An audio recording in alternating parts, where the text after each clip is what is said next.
Chapitre 26. La puissance de l'humilité authentique. Ce qui aurait pu se produire peut arriver.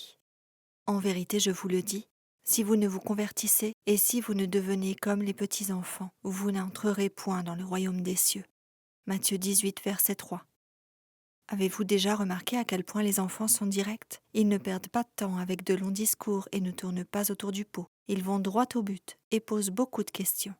Pourquoi? Parce qu'ils veulent des réponses. Bien trop souvent dans nos années d'adultes, lorsque nous venons à Dieu avec des questions, nous pensons déjà connaître les réponses.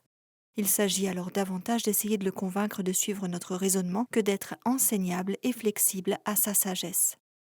La véritable humilité s'incline devant la sagesse qui est plus élevée que la sienne, et elle reconnaît que nous n'avons aucune force ni sagesse par nous-mêmes. Nous devons dépendre de Dieu, tout comme un jeune enfant dépend de son parent. Les enfants sont aussi connus pour dire le fond de leurs pensées. Je me suis retrouvée avec des groupes d'enfants qui ont demandé honnêtement et clairement à Dieu de pardonner leurs péchés et qui ont réparé le mal qu'ils s'étaient fait les uns aux autres. Leur exemple humble a fait venir des larmes aux yeux de leurs parents et a convaincu mon propre cœur de son grand besoin. Effectivement, nous avons beaucoup à apprendre des enfants. Le Christ nous dit : si vous ne vous convertissez et si vous ne devenez comme les petits-enfants, vous n'entrerez point dans le royaume des cieux. Matthieu 18, verset 3.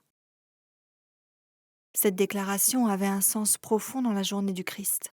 Cependant, nous savons que ce fut un choc pour les disciples du Christ et ses auditeurs, car il allait à l'encontre de ce que leur culture enseignait. Aujourd'hui encore, dans notre façon de penser humaine, ça n'a aucun sens de redevenir un enfant. La progression logique veut que nous avancions dans notre raisonnement, que nous devenions plus intelligents, plus cultivés, plus instruits bibliquement, plus mûrs, et non pas plus enfantins. Alors, qu'est-ce que le Christ voulait dire ? Poursuivons notre lecture. C'est pourquoi quiconque se rendra humble comme ce petit enfant sera le plus grand dans le royaume des cieux. Verset 4. Ah, l'humilité. Nous savons bien entendu tout de l'humilité. Certains d'entre nous s'enorgueillissent même. Lorsque l'on parle de nous en disant des choses comme « c'est quelqu'un de si humble », notre cœur s'enthousiasme. Quand on nous demande comment nous avons accompli quelque chose, nous répondons avec désinvolture « ce n'était pas moi, c'était lui ». Ce n'est pas à moi qu'en revient le mérite. Mais bien trop souvent nos cœurs murmurent. C'est vrai, mais c'est toi qui as beaucoup bossé sur ce projet. Dieu n'aurait pas pu le faire sans toi. La véritable humilité qui ne s'enorgueillit pas est un don rare que seul Dieu peut accorder. Et c'est cette humilité centrée sur le Christ dont nous avons désespérément besoin.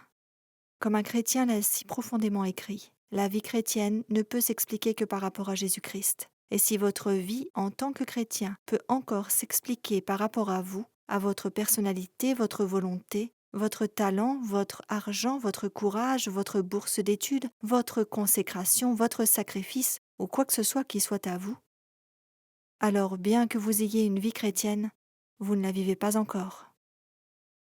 En 1902, l'Église adventiste du 7e jour commençait à s'étendre rapidement, l'œuvre avançant sur plusieurs fronts. Pourtant, il manquait une chose, qui, comme je l'ai vécu, aurait rassemblé toute autre bénédiction dans son sillage et l'œuvre aurait été terminée.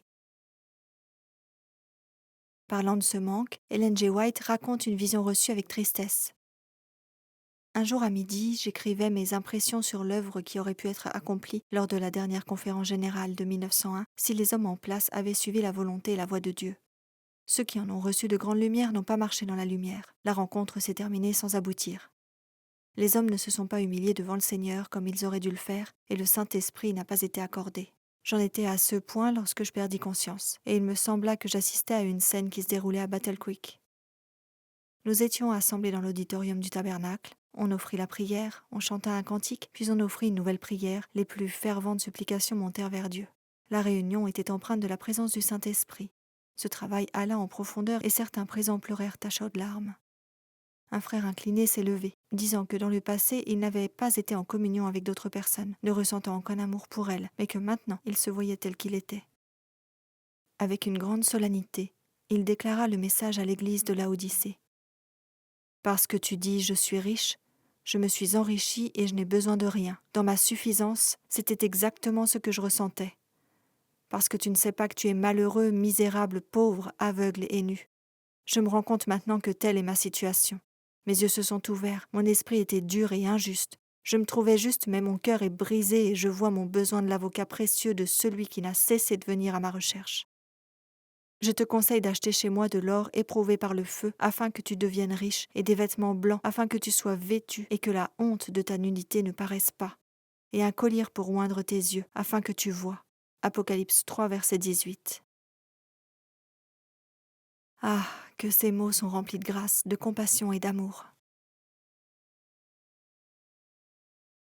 Il se tourna vers ceux qui priaient en disant : « Il y a quelque chose que nous devons faire. Nous devons confesser nos péchés et humilier nos cœurs devant Dieu. » Il se confessa et se leva vers des frères, l'un après l'autre, pour tendre sa main et demander leur pardon. Ceux auxquels il s'adressa se levèrent d'un bond, se confessant et demandant pardon, et ils tombèrent dans les bras l'un de l'autre, en pleurant. L'esprit de confession se répandit dans toute l'assemblée. Ce fut une saison de Pentecôte. On chanta les louanges de Dieu, et cette œuvre se poursuivit jusque tard dans la nuit, pratiquement jusqu'au petit matin. Les versets suivants furent répétés à maintes reprises, de manière distincte. Moi, je reprends et je corrige tous ceux que j'aime. Aie donc du zèle et repens-toi. Voici, je me tiens à la porte et je frappe. Si quelqu'un entend ma voix et ouvre la porte, j'entrerai chez lui. Je souperai avec lui et lui avec moi. Apocalypse 3, versets 19 et 20. Personne ne semblait s'enorgueillir de se confesser du fond du cœur. Ceux qui avaient amené cette œuvre étaient ceux qui avaient eu de l'influence, mais qui, auparavant, n'avaient pas eu le courage de confesser leurs péchés. Une joie comme nous n'en avions jamais connue se faisait sentir dans le tabernacle. Puis je sortis de mon inconscience, et pendant un moment je ne pus comprendre où j'étais. Ma plume était encore dans ma main. Alors la parole me fut adressée. Voilà ce qui aurait pu se produire. Tout cela, c'est ce que le Seigneur voulait faire pour son peuple. Tout le ciel ne demandait qu'à donner sa grâce. Je me pris à penser à là où nous en serions si le travail avait été achevé à la dernière conférence générale. L'agonie de la déception vint sur moi en comprenant que ce dont j'ai été témoin n'était pas la réalité. Ce qui aurait pu se produire ne s'est peut-être pas passé en 1902, mais il pourrait se produire aujourd'hui. La Bible nous dit : « Approchez-vous de Dieu, et il s'approchera de vous. Purifiez vos mains, pécheurs, et nettoyez vos cœurs, âmes partagées. Reconnaissez votre misère, menez deuil et pleurez. Que votre rire se change en deuil et votre joie en tristesse. Humiliez-vous devant le Seigneur, et il vous élèvera. » Jacques 4, versets 8 à 10. Comme l'écrit un auteur, c'est facile de croire que nous nous rendons humbles devant Dieu, mais l'humilité envers les hommes sera la seule preuve suffisante que notre humilité devant Dieu est réelle. L'homme humble ne ressent ni jalousie ni envie. Il peut louer Dieu quand d'autres sont favorisés et bénis avant lui. Il peut supporter d'entendre autrui être loué et lui d'être oublié, parce que dans la présence de Dieu, il a appris comme Paul à dire « je ne suis rien ». Il a reçu l'Esprit de Jésus, qui ne recherche ni son propre plaisir, ni sa propre gloire, comme celui guidant sa vie. La retraite pastorale qui transforma des vies. Récemment, un groupe de pasteurs s'était rassemblé pour une retraite de 3 jours dans la Fédération de Transylvanie du Nord, en Roumanie. Au début, le programme se déroula comme prévu, mais le 2e jour, quelque chose d'inattendu s'est produit.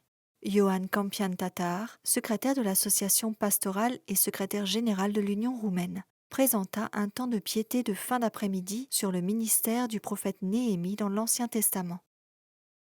Ce temps faisait partie du programme de la retraite. Au départ, les pasteurs se mirent à échanger sur la nécessité de réparer et de restaurer les murs en suivant le modèle de Néhémie.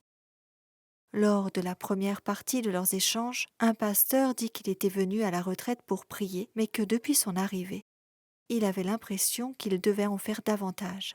Il se mit à se confesser, demandant pardon à ses collègues d'être si critiques envers eux, en particulier le personnel administratif de la fédération. Alors l'un après l'autre, les pasteurs se mirent à confesser leurs péchés, demandant pardon à leurs collègues de la souffrance et des torts qu'ils leur avaient causés. Ceux qui étaient présents racontèrent qu'ils sentirent l'Esprit Saint de manière puissante, alors que l'esprit de l'humilité et de la réconciliation continua pendant encore plus de 2 heures. Non seulement les pasteurs demandèrent pardon pour leurs torts les uns aux autres, mais ils confessèrent aussi publiquement leurs manquements envers Dieu pour leurs priorités mal définies. La majorité des personnes présentes à cette réunion fut émue aux larmes.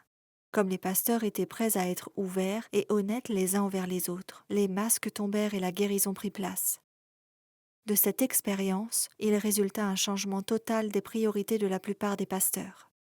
Alors comment obtient-on la véritable humilité? Comment s'humilier soi-même de manière à ce que l'effusion de l'Esprit de Dieu puisse réellement se produire?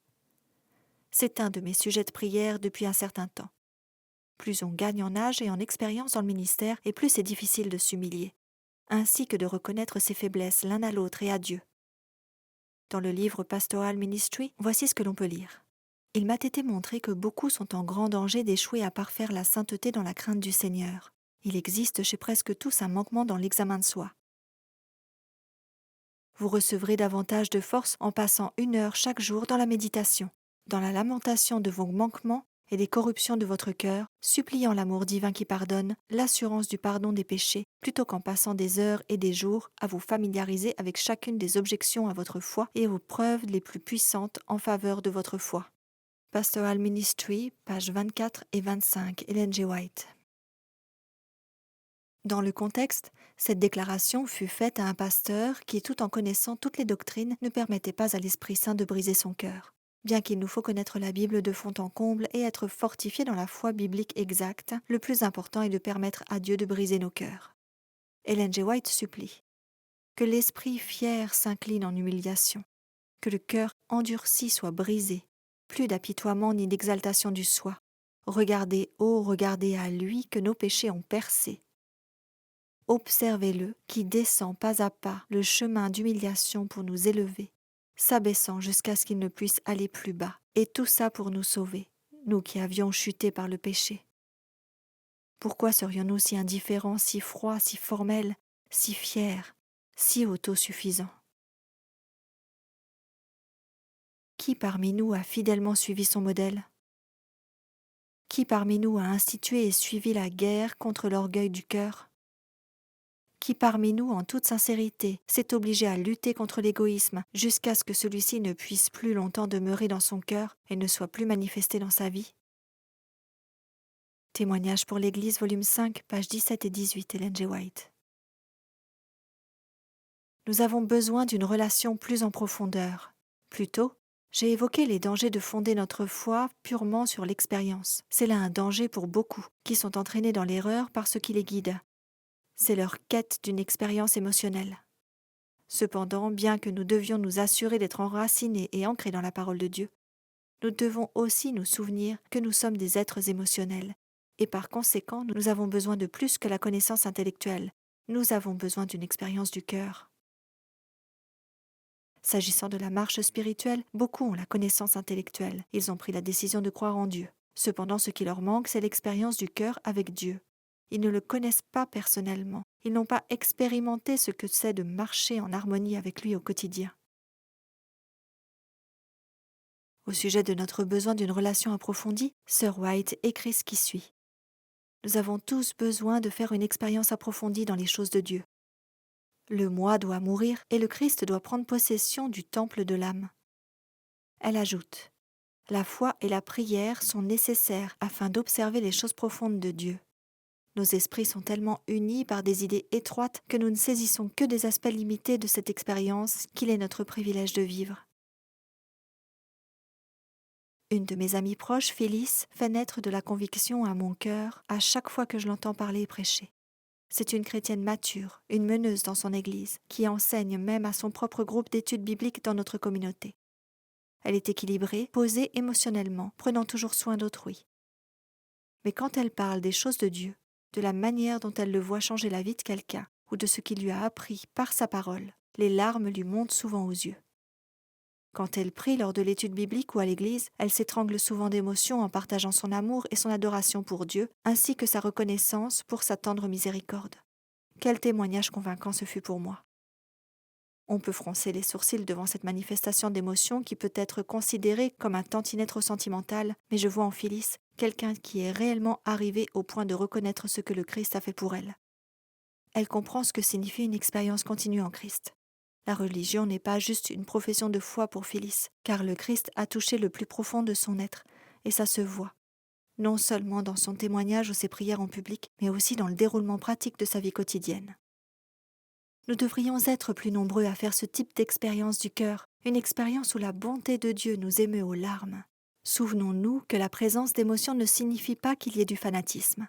Il nous est dit d'aimer le Seigneur notre Dieu de tout notre cœur, de toute notre âme, de toute notre pensée et de toute notre force, et d'aimer notre prochain comme nous-mêmes. Marc 12, verset 30. L'amour implique des émotions et des sentiments.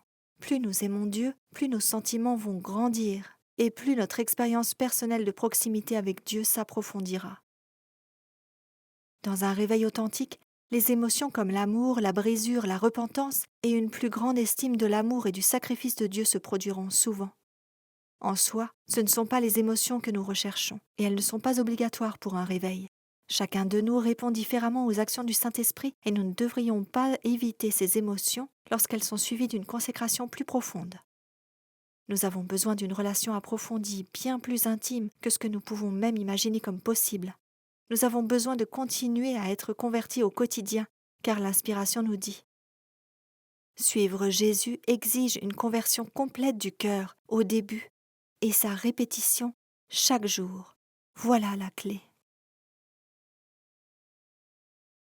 Des leçons à tirer du réveil gallois. Au pays de Galles, après des années de prières secrètes, suppliant d'être rempli du Saint-Esprit, d'humiliation de son cœur devant Dieu, se détournant du péché, se refusant des plaisirs égoïstes, un jeune inconnu a brusquement été propulsé de l'obscurité à la gloire presque instantanée. Ce jeune homme portait le nom d'Evan Roberts, le jeune étudiant qui fut l'instrument du réveil gallois de 1904. Ce réveil, qui débuta à Lugor, fut déclaré comme étant le plus grand réveil mondial que l'Église ait vu en plus de 200 ans. Lors de sa première réunion, 17 personnes ont donné leur vie au Christ. Et bientôt le village entier de Lugor, comme ceux des alentours, afflua dans les rues près de la chapelle où il prenait la parole, en suppliant de pouvoir y entrer. Les réunions se terminaient souvent après la nuit, et même alors, les auditeurs ne voulaient pas partir. Bien qu'il n'y ait aucun programme divertissant, les gens continuaient de venir, soir après soir, attirés par la puissance du Saint-Esprit. Evan Roberts n'était pas un prédicateur puissant. En réalité, son message était très simple. Premièrement, nous devons confesser tout péché connu à Dieu et réparer le tort fait à autrui. Deuxièmement, nous devons renoncer à toute habitude incrédule. Nous avons besoin d'abandonner des habitudes ou des styles de vie pécheresses. Troisièmement, nous devons promptement obéir au Saint-Esprit. Nous ne pouvons pas procrastiner. Quatrièmement, nous devons confesser notre foi en Christ publiquement, voir Matthieu 10, verset 32 et Luc 12, verset 8. À cause de ce message simple, une conscience profonde de l'Esprit Saint et de conviction de péché est survenue sur chacun, dont ceux qui étaient venus pour critiquer ou condamner les réunions de prière. L'œuvre de Dieu, manifestée par des cœurs transformés et des vies réformées, alla en profondeur. Roberts pressa ses auditeurs. Nous devons débarrasser les églises de tout mauvais sentiment, de malice, d'envie, de préjugés et d'incompréhension. Ne vous inclinez dans la prière que lorsque toutes les offenses auront été pardonnées. Si vous avez le sentiment que vous ne pouvez pas pardonner, courbez-vous dans la poussière et demandez un esprit de pardon. Vous l'obtiendrez. En suivant ces 4 principes simples, des groupes de prière puissants se mirent à pousser partout. Les réunions de prière de l'Église furent revitalisées dans la campagne. Dans les églises, la réunion de prière de nuit fut rétablie ou mise en place pour la première fois. Tout cela en raison de l'action de l'Esprit de Dieu à la conviction de péché, à la confession et à la reconsécration pour les pasteurs comme les membres d'Église. Dans certains endroits, les églises menèrent des réunions de prière de nuit pour toute la ville, intercédant devant Dieu pour l'ensemble de la communauté. Des pasteurs pieux, portant le fardeau d'un réel réveil, recherchèrent Dieu dans le jeûne et la prière au nom de leurs églises. Beaucoup furent témoins des manifestations de grâce des actions du Saint-Esprit comme ils n'en avaient jamais vu avant. Le pasteur Ron Clouzet parle de ce mouvement qui s'est répandu dans tout le pays de Galles en ces termes. L'Esprit de Dieu a pris d'assaut le pays de Galles. En 5 mois, 1/2 million de personnes sont devenues chrétiennes. Les tavernes ont fait faillite par manque de parrainage. Les grossesses non désirées ont pratiquement disparu. Les juges se tournaient les pouces, pas de procès à mener. Ni vol, ni cambriolage, ni viol, ni meurtre, ni détournement d'argent. Les crimes avaient cessé. Les responsables du district tenaient des réunions d'urgence pour décider ce qu'ils devaient faire de tant d'officiers de police n'ayant rien à faire. Certains firent preuve de créativité. Au lieu de faire des patrouilles autour des matchs de football ou des bars le soir, ils se sont mis à chanter dans les églises. Tant de mineurs de charbon donnèrent leur vie à Jésus et cessèrent de dire des grossièretés que les chevaux utilisés dans les mines ralentissaient la production, ne comprenant pas les ordres donnés. Ce réveil se poursuivit, touchant le monde entier de manière remarquable pendant les 40 années qui suivirent, dans les pays anglophones, dont les États-Unis, mais aussi l'Europe du Nord et centrale, l'Inde, le Japon, la Chine, la Corée, l'Indonésie et l'Amérique latine. On estime que cette effusion du Saint-Esprit a dépassé tout réveil spirituel antérieur dans l'histoire chrétienne, faisant naître bien des églises chrétiennes, des ministères et des organismes de charité qui se développent aujourd'hui encore. Ce que Dieu a accompli au Pays de Galles et dans d'autres réveils à travers l'histoire est pâle en comparaison de ce qu'il va faire à l'avenir. Mais tant que nous continuerons à nous accrocher à nos péchés et griefs, à nourrir nos sentiments blessés et à construire des murs au lieu de ponts dans nos églises et nos assemblées, cette effusion ne pourra se produire. Dans Gospel Workers, Ellen White nous avertit. Mes frères, il devrait y avoir un type d'œuvre différente que celle que nous voyons trop souvent dans nos camp-meetings. Il devrait y avoir davantage de prières et de pleurs, plus de confessions de péché à Dieu et l'un à l'autre. Que l'indifférence soit brisée, que les plaintes et les critiques, que le temps jusque-là plus que gâché de cette manière soit passé dans les prières d'une foi vivante, pour le rafraîchissement venant de la présence du Seigneur. Levons-nous comme un seul homme, et ensemble, prions Dieu d'envoyer sa grâce sur les âmes de son peuple, de réveiller son œuvre en ces années. Où sont les hommes comme Evan Roberts aujourd'hui? Où sont les femmes prêtes à offrir le témoignage clair de Dieu sur la repentance? Peut-être que la question la plus importante à se poser, c'est: où est le peuple prêt à humilier son cœur et à suivre ce témoignage s'il était donné aujourd'hui? Nous avons besoin d'un réveil en profondeur et d'un ministère converti, les conséquences de la véritable humilité. L'inspiration nous promet. Ce que Satan redoute le plus, c'est que le peuple de Dieu prépare le chemin en faisant disparaître tous les obstacles, afin que le Seigneur puisse déverser son esprit sur une église languissante et une assemblée impénitente. Si le plan de Satan pouvait réussir, il n'y aurait jamais plus de réveil, ni grand ni petit, jusqu'à la fin des temps. Mais nous n'ignorons pas ses ruses. Il est possible de résister à son influence. Quand l'Esprit de Dieu aura la route libre, la bénédiction viendra. Satan ne peut empêcher les averses de bénédiction de descendre sur le peuple de Dieu, pas plus qu'il ne peut fermer les écluses du ciel pour empêcher la pluie d'arroser la terre. Ni méchants ni démons ne peuvent entraver l'œuvre de Dieu, ni priver de sa présence les assemblées de son peuple, pourvu qu'avec des cœurs contrits l'on confesse et rejette le péché, en implorant avec foi l'accomplissement des promesses.